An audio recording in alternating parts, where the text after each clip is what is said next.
Welcome back to Celtic State of Mind. I'm John Dykes, and today I'm delighted to be joined by Tommy Sheridan. Tommy, welcome to the show. It's not the first time you've been on. You're looking well. How are you? I'm fine. I can't complain, mate, apart from old age. I'll come to you one day as well. The wrinkles are getting worse, and the lockdown is not helping. I've had a go at Gail, my wife, because she's obviously washing my trousers in too high temperatures because they're shrinking. Either that or my waist is expanding. One of the two. But no, it's fine, pal. Listen, you've got to be absolutely thankful for some of the small mercies. I've got my health, I've got my family, I've got my loved ones, and of course we've got a lot of tension and unease now with the team that we love, Glasgow Celtic. I'm one of those that is critical of what I think is panicking and what I think is disrespectful projection of views. I can understand why people are angry and upset, and because we all are. We want Celtic to win. When Celtic don't win, we're in a bad mood for hours on a Saturday night or a Sunday afternoon, whatever the game's played. Of course we are. It doesn't make us any better fans, the fact that we go on to Facebook or Twitter and immediately post get Lenny sacked or Lennon out and be disrespectful to somebody that's a legend and has given so much of his life to Glasgow Celtic. I feel as though the attacks are over the top, Paul. I'm upset by the attacks. I think that they are unwarranted. I read a report today which gave me a wee bit of succour, because I read an ex-manager saying that he thought the attacks on Neil were shocking. Shocking. And of course that man was Martin O'Neill. Legend, Martin O'Neill. When somebody like that is weighing in, calling those attacks shocking, then I feel a wee bit boosted by that, because sometimes the negativity can drown out the positivity. You don't need to have a football brain any longer to have an opinion. All you need is a mobile phone, and you go on and you spout negativity. You sometimes spout it when you're angry, which is the worst time to do it. You should always pause before you before you press the send button. Pause before you do it, because when you say something in anger, sometimes it takes a wee while to take it back. But I read there was a poll the other day, some poll, I think it was about 200 or 300 people took part. Lennon out, 77% say Lennon out. I mean, if I was to contact 25 friends and ask them a question and the 25 of them agreed with me, I could put up 100%. What does it mean? It's such a tiny, tiny reflection. But what I would question, Paul, is this: what type of Celtic fan chooses to put up a poll saying, should we sack the manager? For Christ's sake, we're about 14, 15 games into the season. We are facing up to an unprecedented crisis in terms of the health pandemic. We've been hit particularly hard. We've had 9 players affected by COVID. We've not been able to put the same team out twice, I think, more than 2 games in a row. I think Saturday may have been the first time this season that we've been able to play the same 2 teams. And we're facing with a renewed new club across Glasgow, which just so happens to have had its best start for 53 years. And we're over-attacking our own side. The only people, Paul, in my opinion, who are benefiting from this tirade of negativity are Rangers and Rangers supporters. Because we, I think, used to attack them. It was a year ago. I can remember it a year ago, particularly after the Hearts result when they lost in the semi. They were all calling for Gerrard to be sacked. I can also remember people saying Golson was a nugget and Tavernier wasn't Rangers class. By the way, what a difference 12 months makes. How fickle are we in football that we give people so little time? I understand the pressure here that we're under. We want 10, of course we do. But can I just remind some of the Celtic fans, Jock Stein never get 10 in a row.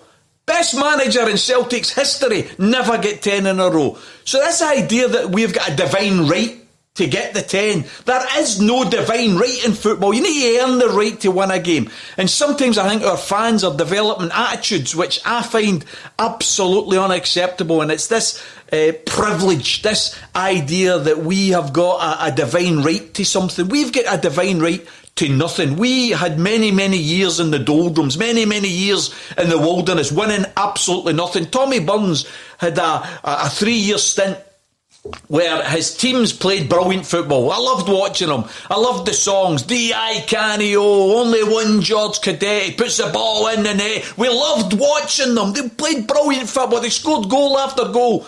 But we didn't win a single league title. And Tommy won in 3 seasons was one cup.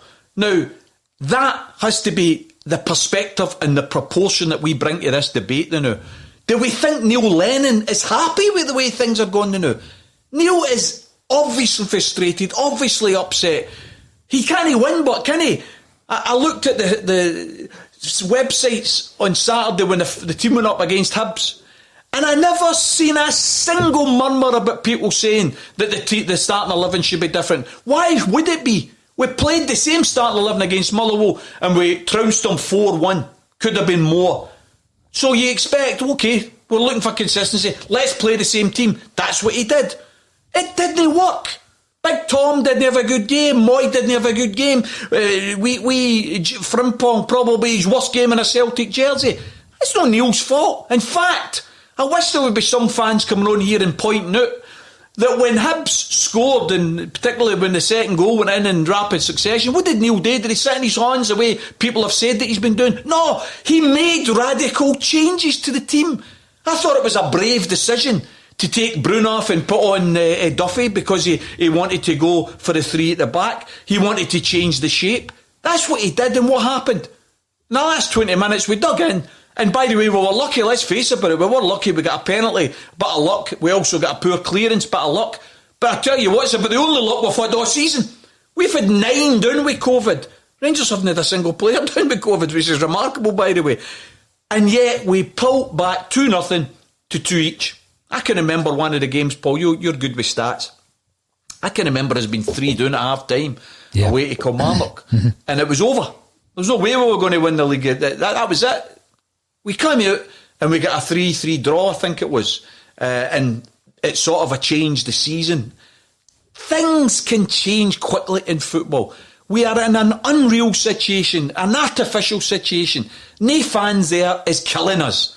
Not having the atmosphere, not having the ability to raise the team is killing us. And people will say, well, what about the other teams? They've all got that as well. But let us remember, the other teams didn't have it anyway. They didn't have the 12th man the way we've got it. They didn't have that massive 60,000 lifting the team whenever they were down, making sure that any mistake was cottoned onto and we gave encouragement. My appeal, Paul, to Celtic fans is to get behind the team, get behind the manager. You don't have a manager and then give him only 14 games into a season. He's 1 game away for a quadruple treble. It's unprecedented that in September he wins the manager of the month and then in October people are calling for him to be sacked. It just is unprecedented. Yes, we've had bad results. Yes, we've had bad performances. But the idea that you lay everything at the manager's door and that somehow or other a magic wand, a new manager, and it'll all change, I just think is naivety. Complete and utter naivety, and it's indulgence from a lot of Celtic fans who, and by the way, there is loads and loads of other Celtic fans, and I would argue the overwhelming majority of Celtic fans who do want to stick with the team and who don't support the idea of banners getting unfurled calling for the manager to be sacked 14 games into a season. That banner, that's something this morning, Tommy, that many of us woke up to. And I think Martin O'Neill made a few points, one of which that stood out for me was, looking at the virtual fan. Well, we are virtual because, you know, there's no choice but to be virtual. But when you're putting out, I feel when you're putting out a debate, it needs to be balanced. So this morning we spoke to Colin Watt. His Wi-Fi didn't stand up to it, but he was of the view, he was on the other side of the argument, Tommy. He was looking at Neil Lennon has to go, and that was the message on the banner. I think you've got to have a balance, and you've got to look at the other side of that argument, which obviously you are quite passionately on that side of keep Neil Lennon. Now, you mentioned a game, Kilmarnock Rugby Park, 3-0 down at half time, you pulled it back to 3-8. Celtic are a very romantic club. You know, there's a fairy tale element to it. But I think Celtic fans during this pandemic have been looking at things like the demise of the consistency and the performances and the results and thinking that fairy tale won't continue under the current regime. Now, we pulled back a 2-0 deficit against Hibs.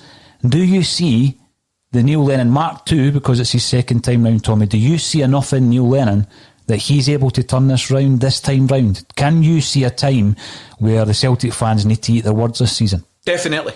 I think the Celtic fans, some of them had to eat their words last season. Because people can remember last season, we approached December, and the facts meant nothing, Paul, because Lennon was not the man for the job. Lennon was the cheap option. Lennon was a yes man. All of the types of attacks because Rangers were ahead in the league. Now, the truth was, of course, Celtic had a better performance at that time last season than they'd had for 7 previous seasons. The problem was it was Rangers had been doing so well. And people didn't see that. They were calling for Lennon to be sacked. I remember doing a video calling for us to stick beside Lennon. I'd saying to fans to remember the song, Faithful Through and Through. And I got slated for the video. But you know what happened? We come back in January, and not only did Celtic pick up, and I think what was important was the combination between Griff and Edward, which was stunning. I remember going to the Fir Park game. I think it was 5-0 or something we won that night. Edward was unplayable. Griff was incredible. We were just untouchable. And we went on a winning run. Also, throw into the mix the fact that Rangers collapsed. They had their own internal problems. And I can remember at that time, Paul, people calling for Gerrard to be sacked. People saying that Golson was a donkey. People saying that Tavernier wasn't good enough.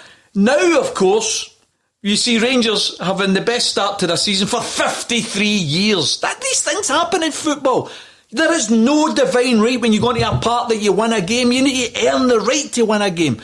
Has Neil Lennon got it in him to turn this round? Absolutely, 100%. He's been a winner all his life. He was a winner as a player, and he'll be a winner as a manager. His win success now, I don't know if people are aware of this, he gets 75% win rate now, which is better. 70% was his win rate in his first time in charge. This is a guy who answered the call in February of 19 when we were in trouble. We'd been abandoned in the middle of a season. We were in a bit of turmoil. We'd left the Champions League. I mean, people often, you know, it's rose-tinted spectacles sometimes, Paul, because people look back fondly, quite rightly, on Brendan's era and the invincible season. But they forget Brendan never faced a strong Rangers team.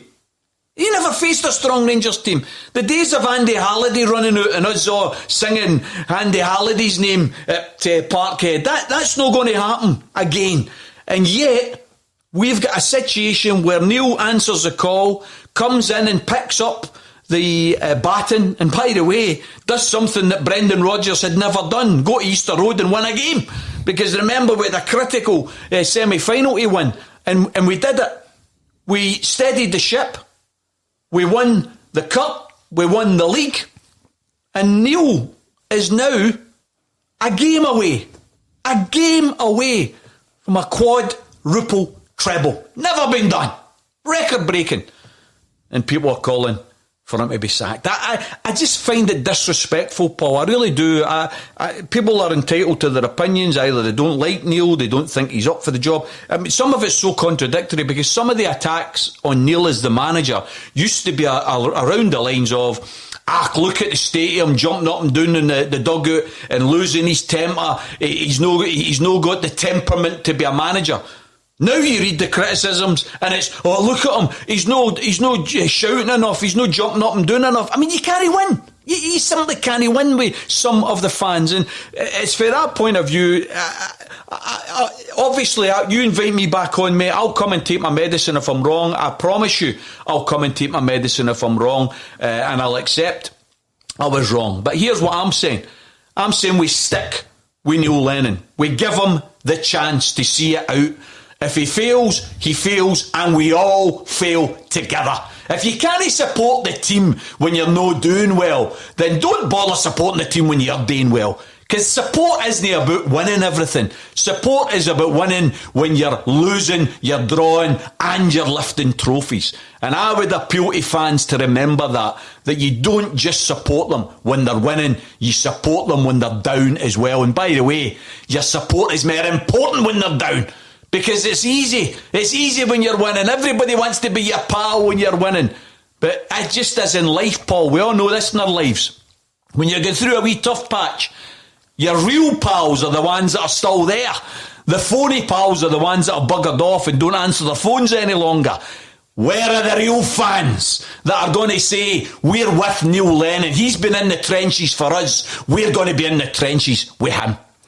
Tommy, you know, Neil Lennon himself, he's an individual who, I think when the Celtic fans give an opinion, and it's very emotional at the moment, as you've said, it's very emotional, and it's difficult when you're not at the games, because it's hard to actually put that across, and people do go for their phones, and they do vent, and once it's out there, and then there's a bit of a frenzy often.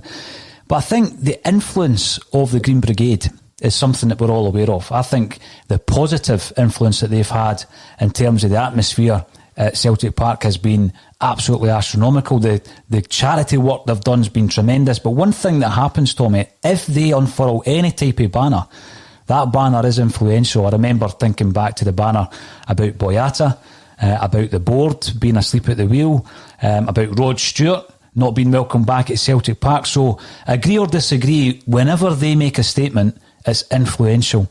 They've made a big statement this morning. Do you think that has any influence over the Celtic board? Do they look at the Green Brigade statement and think that's a wider statement amongst the Celtic fan base? And also, what I'd also like to ask you, how's Neil Lennon feeling when he sees that? Paul, I've got to say, the Green Brigade, for me, has been a source of pride in many occasions.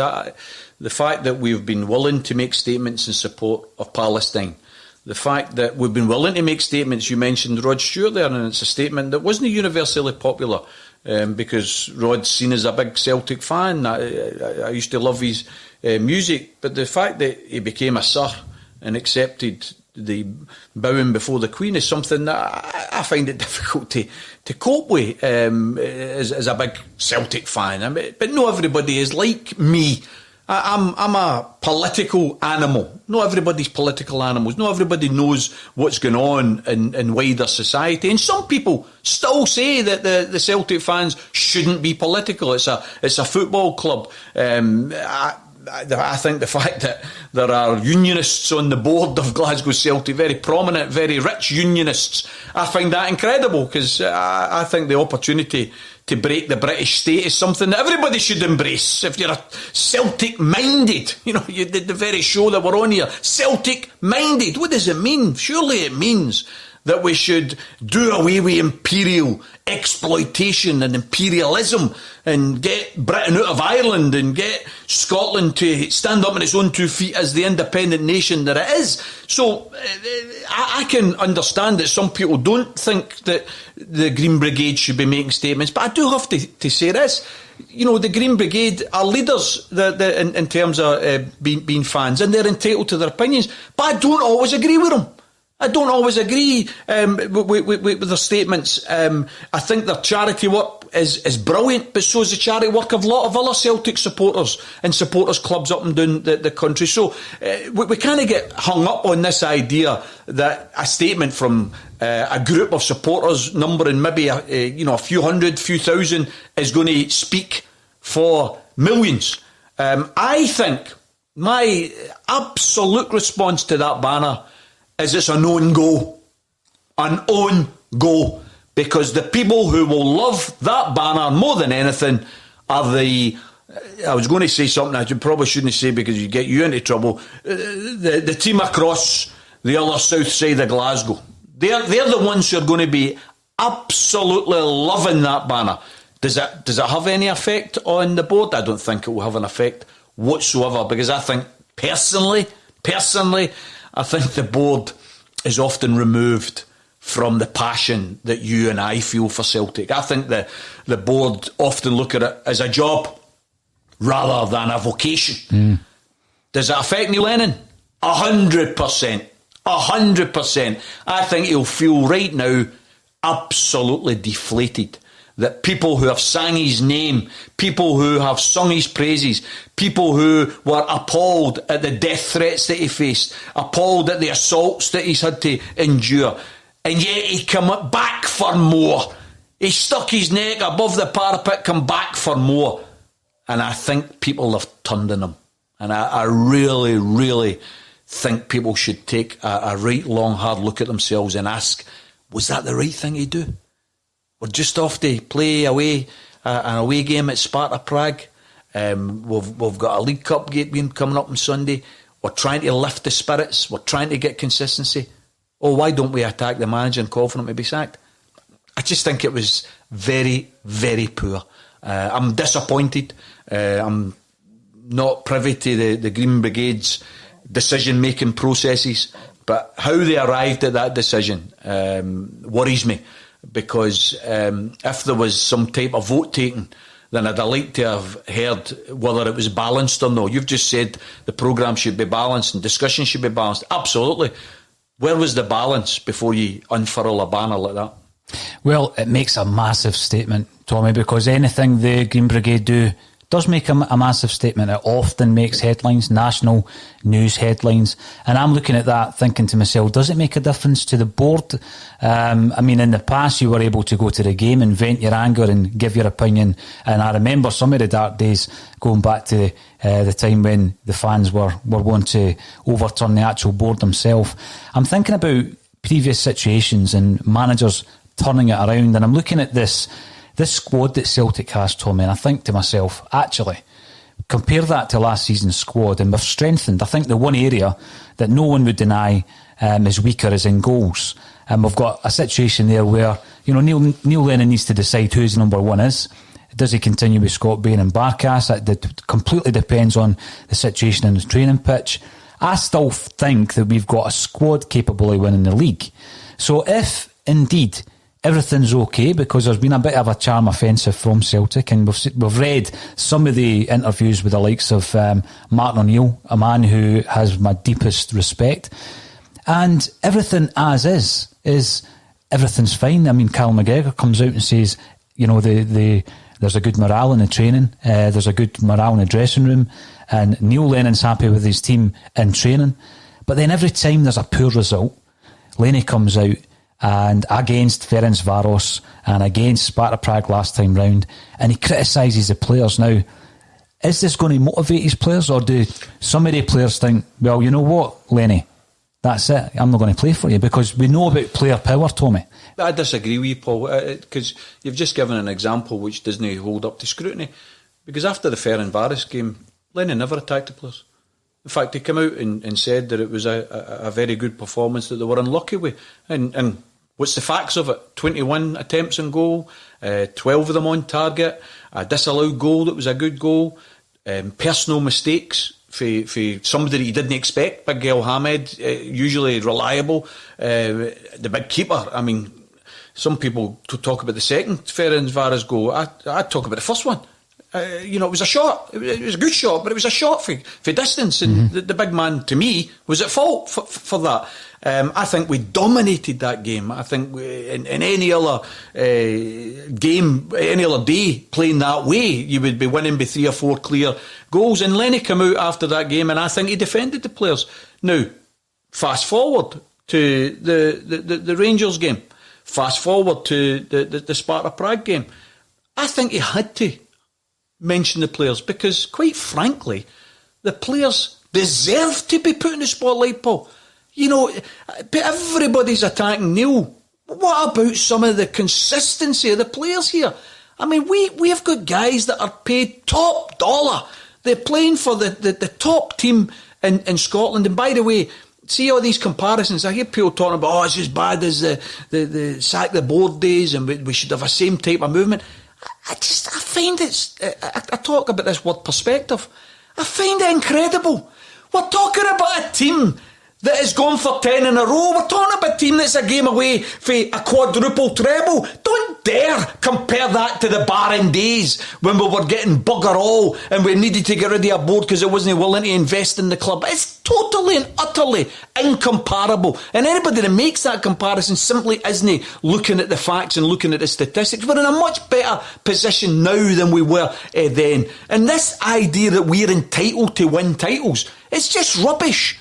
It's just rubbish. We went through that first 9 in a row, Paul. I had the privilege to go and see us winning 7, 8 and 9 as a young kid. I was at the games. But we never won the 10. Unfortunately, we didn't win the 10. You know, well, there is no entitlement to it. So I think there is a need just to say for a moment, well, wait a minute, if Neil isn't pointing out some of the faults in the players, what can he say to these after-match interviews? You cannot stand back and look at two guys with their hands in their hips at a penalty. Come on, Paul, you and I play football. What happens when the opposing team takes a penalty? You all line up in the box and you get ready to go in to help out your keeper because you hope he's going to save it. What was we, Jeremy, and bloody Beaton? I mean, Jeremy's a young player, maybe let him off for a minute. But Big Beaton is an experienced internationalist, standing with his hands in his hips when they take a penalty. And brilliant Scott Bain, what a save. And it gets thrown back in his face by the fact that nobody's followed in to stop Murphy scoring. I mean, is Lennon to blame for that? Is that what we're saying? It's Lennon's fault that Celtic players didn't do the basics. I mean, look at the header. For goodness sakes, we've got an internationalist in Ryan. We've got young Frimpong. None of the two of them go for the ball. I mean, Jamie Murphy, for God's sake, winning the ball. You and me would beat him in the air. Right, there's no doubt about that, and that's saying something. And yet, he wins a ball and Big Beaton doesn't even follow the man. Basic errors. You mentioned there something, Tommy, that I was screaming at the TV screen at that penalty kick, because that is stuff of under 13 football. You follow the ball in, of course you do, and they've left Scott Bain with no chance with the follow-up. Do you feel that, and this was a point Martin O'Neill made because he used the ball and golly situation, do you feel that some of the players have undermined Neil Lennon this season? I think there's been certain situations which haven't helped. I think the ball and golly situation didn't help, because whatever happens there, Neil's going to lose, because he, I think, was right to take a firm stance. I think what Ball and Golly did was a disgrace. I think it was so selfish, so insulting to the fans. I think it was a disgrace. Lennon, if he forgives that, would get slated by a lot of people who are not even football fans, but who are suffering under COVID restrictions and feel it's a disgrace that a football player isn't following those restrictions. And the same token, people like me were calling for him to act and show that players couldn't get away with such brazen ignorance of the rules that everybody else was getting asked to stick by. But in doing that action, there is no doubt in my mind that some of the players will have thought, oh, wait a minute, you should have stuck with the player. And I think there's been a bit of discontent behind the scenes about that. It wasn't Neil Lennon's fault. It was Ball and Golly's fault. And when you think about it, we started off the season with a quite comfortable 5-1 victory, Paul, just as we started off last season with a comfortable 7-0 victory, which was phenomenal. And then these problems kicked in. And I don't think have quite recovered. We've had the Ball and Golly situation. We've had the injuries to top players. We've had players going off the boil. These things happen. But you know what? We've had probably, and statistically speaking, I think if you look at the season after the Invincibles, Brendan lost 4 games. Mm-hmm. Brendan lost. We were in a worse position, points-wise, with Brendan's second season, than we are now. But the difference is Rangers have won other games. That's why it looks so bad. But despite all of the problems, we are 11 points behind, 2 games in hand. We win the 2 games in hand, we go 5 points behind. We go to Ibrox in January and we win. We did the last time. Neil took us there and had a brilliant 2-0 victory. We go there and win. All of a sudden the gap's down to 2, Paul.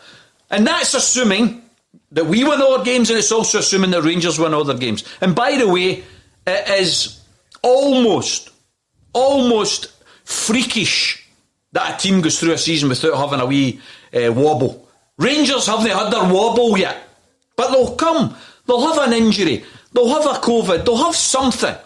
And by the way, hopefully they'll have loads of games, which adds to the potential of the injuries. Because they, I think, have come out of this part of the season almost unscathed from all of the problems that Celtic have had with COVID and injuries.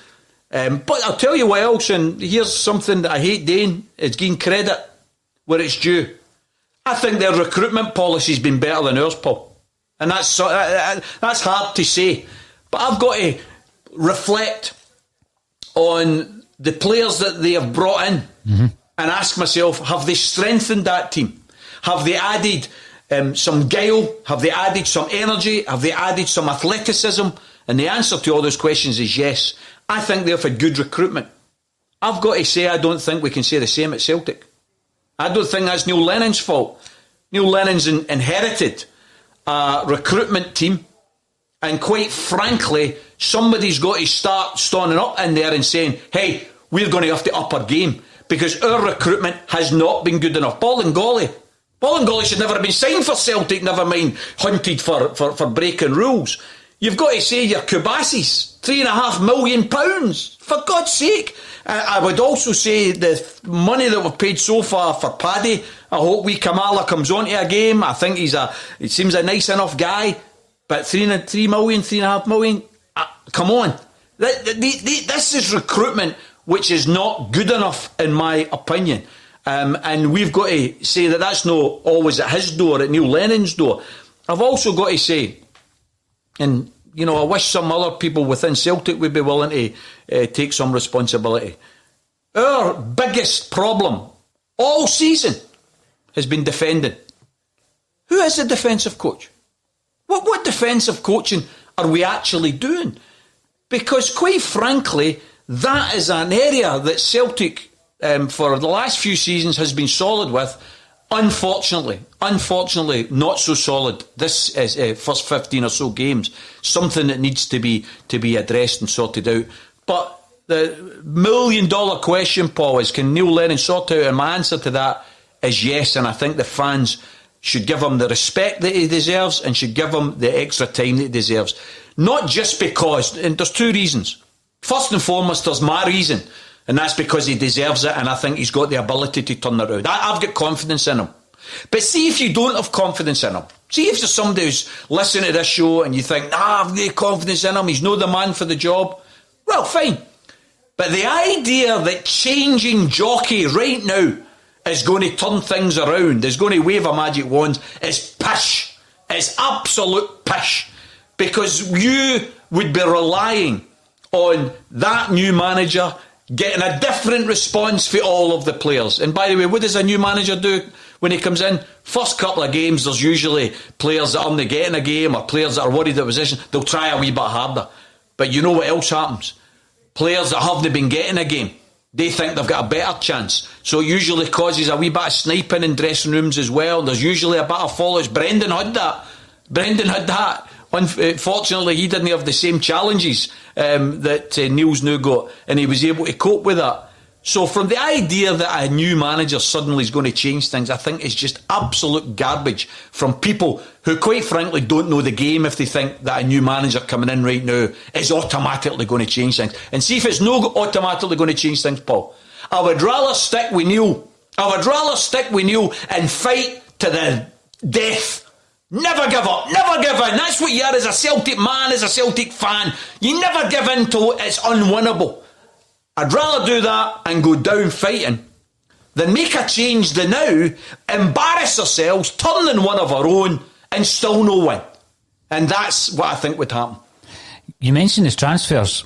I spoke earlier. I said that I believe the squad was getting stronger, other than the goalkeeper situation, Tommy, which I don't think anyone foreseen a situation where we break our record for a goalkeeper and the guy doesn't even play now. He's the second choice at the minute. At the time of the transfer window, Charlie Nicholas came out and said that Celtic have done it on the cheap.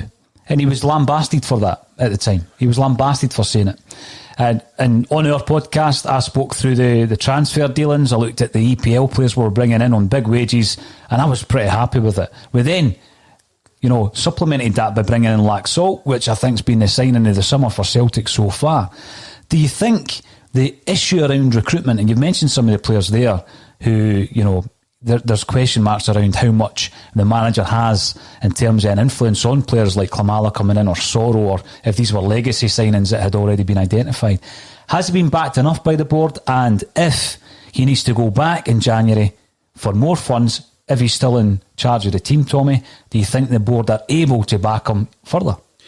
First of all, I think there's a lot of things, Paul, that simply can't be said publicly. And these are stories that will come out in the future. But there are certain contractual obligations which are in place in relation to signing policy and legacy signings and who you inherit. And it's not always the case that players coming in, even though you're the manager, are players that you signed.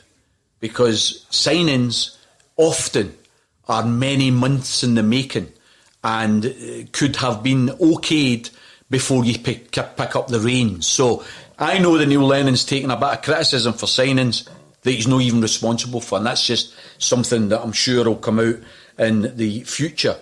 In relation to the story around Big Fraser, I went on record last year as suggesting, and it was after the Cluj game, up until then, I felt sorry for Bainey, because I think Scott Bain is a lovely guy and I think he was doing reasonably well. But if you remember last year's Cluj game, he caused at least 2 goals. One that he threw the ball away for a corner, one that he done a save for a shot and parried the body out to the forward. Obviously we then had Bruni uncharacteristically causing a penalty in the box with his horn, which was silly as well. And that night, I think Lennon realised that he needed a new keeper and he needed to bring back Forster. For me, he was the most significant signing of the season. He take away even Edouard and his performances and any other outfield player. Fraser Forster, I think, won us the league. He certainly won us the League Cup, no doubt about that. And that was a huge signing. Now, I want to know what happened this pre-season. Why that deal wasn't done. He was the most important player, in my opinion, last season. Why was he no between the sticks this season? And I think you can trace an awful lot of the results so far. Paul, would Big Fraser have lost the goals against Ferencváros? Absolutely not. Would they have lost that first goal against Rangers? Absolutely not. I think Big Fraser being in goals, we would have been in a better position as a club. So I want to know, and whether we'll find this out or no, I want to know, what are the details? What stopped Fraser Forster becoming a Celtic player again? Because I think that's been a significant problem. I didn't know anything about Barkas. I don't know if you did. You read all the reports. We all did that. And we thought we were getting a Greek international that was apparently good with the ball at his feet and was very dominant, was a great shot stopper, all of the things that we read. I'm sorry. Maybe it takes a while to bed in and all the rest of it. But I wonder if we've still got the receipt and whether there's a cashback option, because we've not got what we thought we were buying. And the big guy's probably a decent guy, and it's easy for you and me to sit in chairs and pontificate about playing for Celtic and the pressure and all the rest of it. But do you know what? He's not even been playing with fans.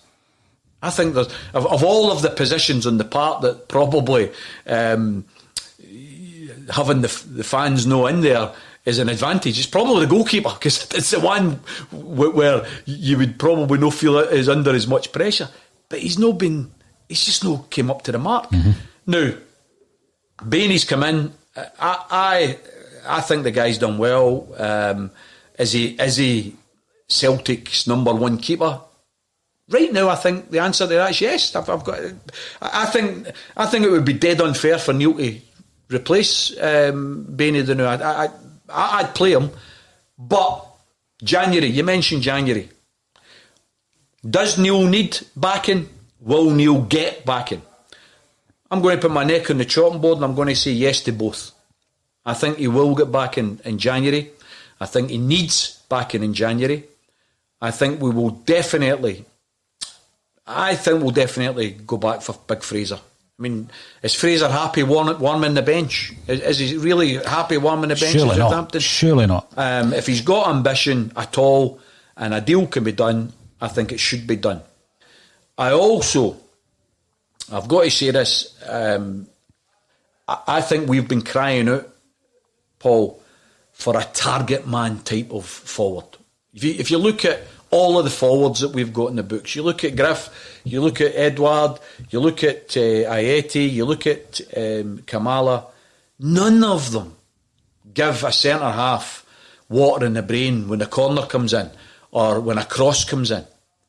I think we need a Hartson, a Sutton, somebody who you're saying to yourself, he's going to get on the end of that cross. Because he's good in the air, he's strong in the air.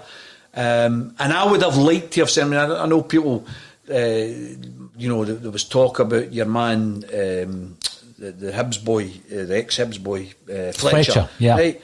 And people, he's not up to it and all the rest of it. Do you know what I think he'd have done as a job? I think bringing somebody like Fletcher on with 25 minutes to go and putting some crosses into the box, I think he'd have gone the end of them. I'd like to see us buy a right bustling, burly centre forward that would allow you in certain games to go back to front and try and play off them. I also think that we have to address what is our best system.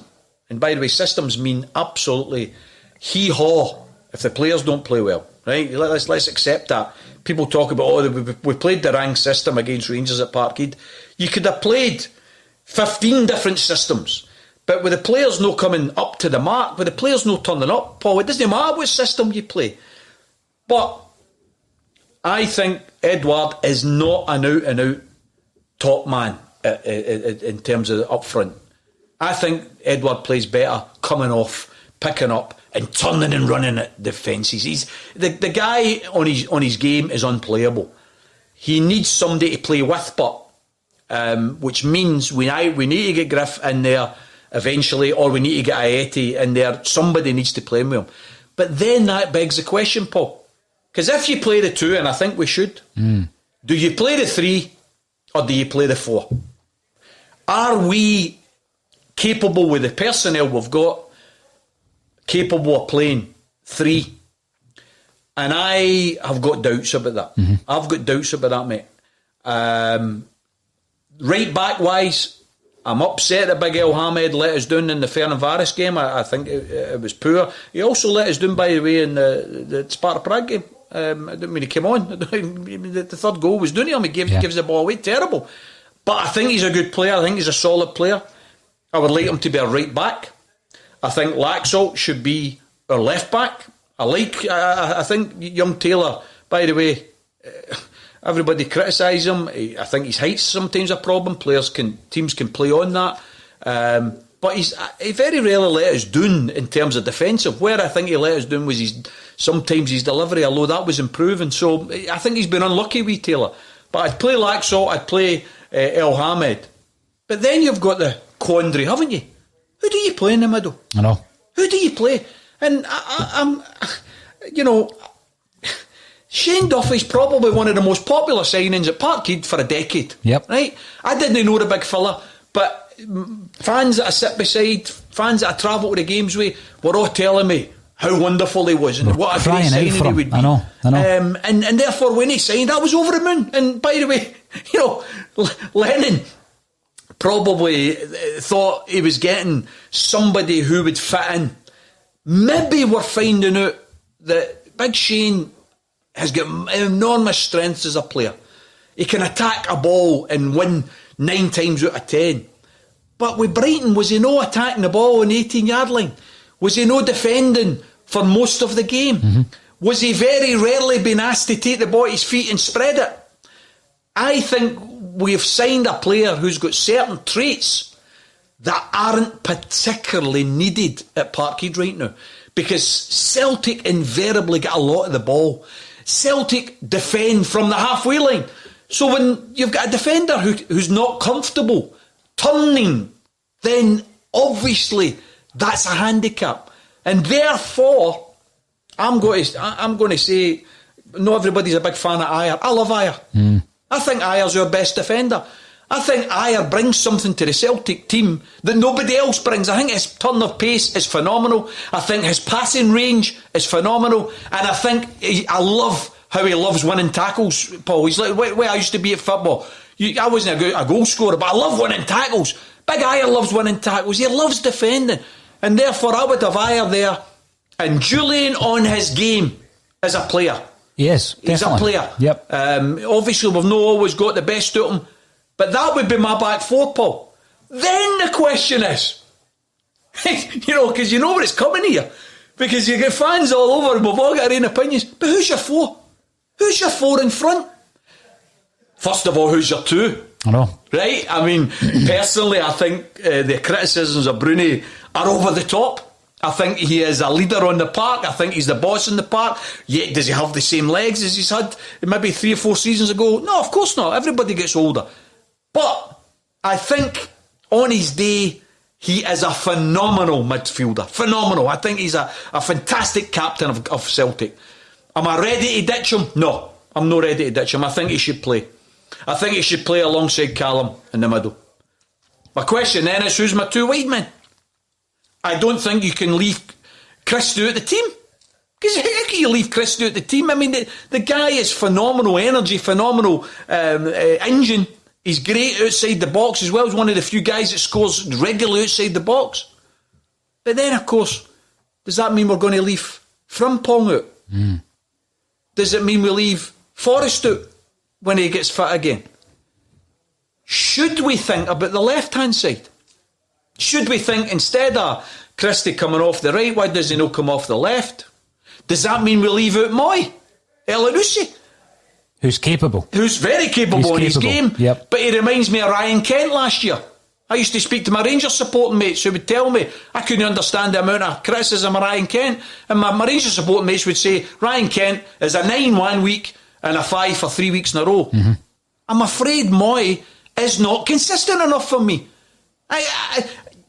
Big players come right at big times and big moments.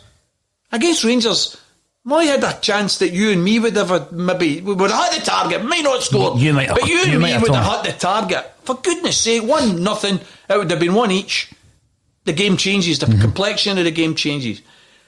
I don't think he's consistent enough. I think the guy is bursting with talent, absolutely bursting with talent.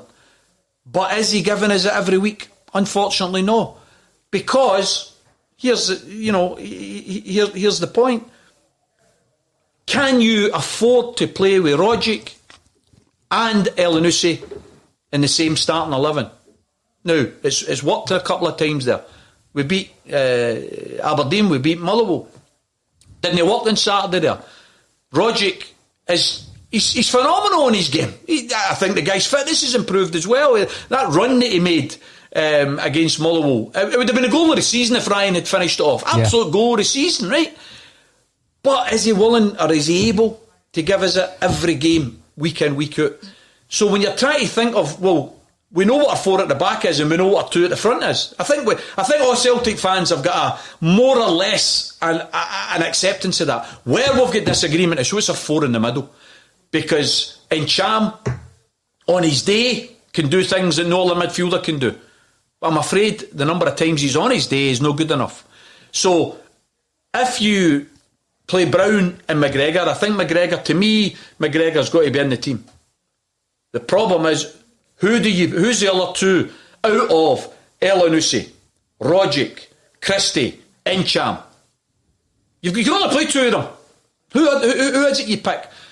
Personally, I'll go on. I'll get criticised here, but personally, I would play Christie. I think he should always be in the team, and then I would play Elyounoussi or Rogic. I wouldn't. I think having both of them in the team at the same time, Paul. Personally, brilliant creativity, but only on certain occasions. One of them's always going to be a luxury. If you play the 2 of them, Tommy, one of them will always be the luxury. Very rarely do you get the 2 of them, firing on all cylinders. I've got one final question for you. Sorry, one final wee quick point, but just to make more fans angry here. Here's something else. If Mikey Johnson's fit, I would actually play him before Elyounoussi. I think he's somebody who gives us that wee je ne sais quoi, that wee bit of... I look at the Rangers' performances now, and I look at what Kent does, and I look what Aribo does. What do? They pick the ball up and they run at players. They commit players. They cause teams shape to break down. Why? Because they go by a player and then the defenders then have to think, right, do I stick a twist here? Do I stick with my man and leave him space, or do I go to him and leave my man to get the delivery? Aribo and Kent give Rangers that week in, week out. That's why they're getting games. Mikey Johnson does that with Celtic. Ryan Christie does that. He does, yeah. But what we don't have regularly enough is Elyounoussi and Tom doing that. I know I'm not going to be particularly agreed with loads of Celtic fans, but I actually think a fully fit Mikey Johnson would probably be starting the left for me. And another player has been out for months, just like Julien, just like James Forrest. The main concern I had, Tommy, was when Neil Lennon was speaking about a culture change. Now, that was a big, big warning for me, because I felt to myself, we'd heard all these gossip, all the rumours, and you can't read too much into that, Tommy, because you don't know what's true and what's not. But when Neil Lennon said that there had to be a culture change, I thought, well, this is the same side that is going for 12 domestic trophies in a row. Surely there is already a good, stable culture within the club and within the dressing room. Do you think that's frustration on Lenny's part, or do you think that changes do have to be made behind the scenes? Well, it's clear that he's not getting the consistency that he's demanding, and he's got to sort that out. The buck stops with him. We know that. That's why he's in the spotlight. It's why he's under the pressure. It's why he gets paid a good wage to be the manager of Celtic. He's got to turn it around. And clearly, what I think he was getting at was he was defending his players. You talked about a couple of times where he's come out and attacked his players, but that was only after several poor performances that he did that. I think he's now at a stage, and by the way, it's hard, very, very hard, because there's a lot of boys there playing with Celtic, and you and I know families that are struggling now with the COVID and the restrictions and the rules and the lack of contact with your family and everything else. So, these things are real. These things affect footballers as the way they affect everybody else. But I wonder if he's maybe been a wee bit lax, a wee bit friendly. The players have never let him down, so he's let things go. But the players have started to let him down, and therefore he's got to change it. And maybe the training regime's got to change. Tweaking things, I think, is necessary. I'm never, here's me on my pedestal. What do I know, right? Again, pontificating. Guys like me pontificating when we've not been there. We don't know the score. But I'm allowed my tuppence worth. Corners, free kicks, dead ball situations generally, Paul. Are we working often enough on them? Because quite frankly, we're not scoring enough goals for dead ball situations. We're not a danger for dead ball situations. I look at the use of Ryan to take every bloody corner. Come on, the guy's already covering more blades of the grass than anybody else in the team, and yet we're stretching him all the time to go and take corners. Why are we always taking, a corner for the left side so that it's an outswinger? I always prefer in-swingers personally. I think it causes more problems for defenders. But I think we've got to share the load. I think we've got to start looking at free kicks that are a bit more variation. I think we've got to look at corners that are more variation. I think the wee man, wee Frimpong, I don't know whether this is a coaching thing or not, but if we do play him wide right, because that was one of the, I was talking earlier about the selection problems. He's in the mix as well. I mean, I said there, who are we going to play? You've got 2 for 4. It's actually 2 for 5. Mm-hmm. And when Forrest is fit, it'll be 2 for 6. When Mikey's fit, it'll be 2 for 7. If you play 4-4-2. You've got to accept that that's your problem that you're presenting. But it's a problem you need to deal with. But we Jeremy, fantastic talent the boy's got. Lovely wee guy. But he's got to keep doing what he's good at. Why he's turning inside all the time?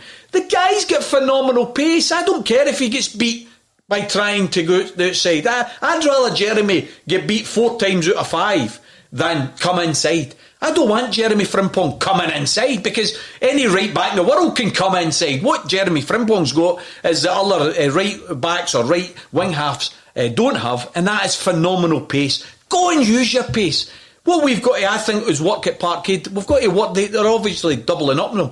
We know that. But whoever's playing in front of Jeremy, if he's playing, must vacate the space. Must come inside and leave the space to hit the line with. Personally, that's where you score goals for, in my opinion. We scored probably one of the most simple goals against Motherwell. Look at the third goal against Motherwell. How simple was it?